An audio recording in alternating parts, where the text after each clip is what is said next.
Friends, இப்போ எங்கள் வீட்டில் பேரனான ஆக்டிவிட்டி நடக்கிற மாதிரி தோணுது. அதை இப்போ நான் இந்த வீடியோ எடுத்துக்கிட்டு இருக்கேன். இது வித்தியாசமாக நான் இதுக்கு முன்னாடி நிறைய பொருட்கள் டம்மால்னு விழுந்துச்சு. அதே இப்போ இந்த ஃபஸ்ட் டைம் கிடையாது, நிறைய தடவை இப்படி நடந்திருக்கு. இது யாரும் சொன்னால் நம்ப மாட்டுறாங்க, நான் மட்டும் இருக்க என்னமோ இப்போ விழுந்துச்சு.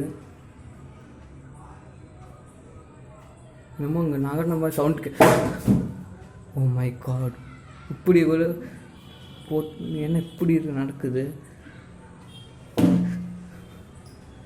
வித்தியாசமாக நடக்குது, ரொம்ப பயமாக இருக்குது.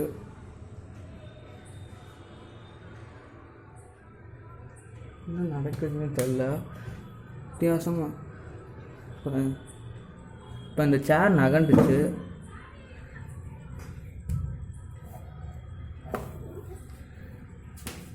இது எப்படி கீழே வந்துச்சுன்னு எனக்கு தெரில.